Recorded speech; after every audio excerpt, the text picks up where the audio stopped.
నమస్తే, welcome to HM digital.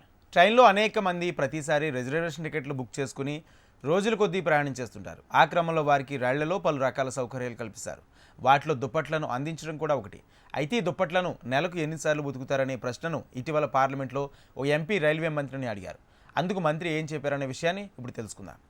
రైళ్లలో ప్రయాణికులు ఇచ్చే దుప్పట్లను భారతీయ రైల్వే కనీసం నెలకు ఒకసారైనా ఉతుకుతుందని రైల్వే మంత్రి అశ్విని వైష్ణవ్ సమాధానం చెప్పారు. బెడ్రోల్ కిట్లో మొత్తంగా ఉన్న కవర్ని ఉపయోగించేందుకు అదనపు పిట్ను అందిస్తున్నట్లు ఆయన స్పష్టం చేశారు. పరిశుభ్రత ప్రమాణాలకు అనుగుణంగా పరుపుల కోసం ప్రయాణికులు చెల్లిస్తుండగా రైల్వే నెలకు ఒకసారి మాత్రమే ఉన్ని దుప్పట్లను ఉతుకుతుందని కాంగ్రెస్ ఎంపీ కుల్దీప్ ఇండోరా అడిగిన ప్రశ్నకు సమాధానంగా ఆయన సమాధానం ఇచ్చారు.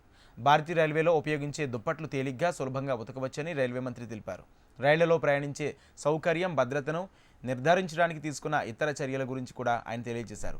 మంచి నాణ్యతను నిర్ధారించడానికి బేఎస్ ధృవీకరణతో కూడిన కొత్త నారసెట్ల సేకరణ, శుభ్రమైన నారసెట్ల సరఫరాను నిర్ధారించడానికి మెకనైజ్డ్ లాండ్రీలు, ప్రామాణిక యంత్రాలు, వాషింగ్ కోసం రసాయనాల వినియోగం మొదలైనవి ఉంటాయని స్పష్టం చేశారు. అంతేకాదు ఉతికిన నార వస్తువులు నాణ్యతను తనిఖీ చేయడానికి వైటోమీటర్ను ఉపయోగిస్తారని వైష్ణవ్ తెలిపారు. రైలు మదాద్ పోర్టల్లో నమోదైన ఫిర్యాదులను పర్యవేక్షించేందుకు railway zonal headquarters, division స్థాయిలో వార్ రూమ్లను ఏర్పాటు చేసినట్లు ఆయన వెల్లడించారు. దీని ప్రకారం ఎలాంటి ఫిర్యాదులైనా కూడా తక్షణమే వాటిపై చర్యలు తీసుకుంటామని స్పష్టం చేశారు.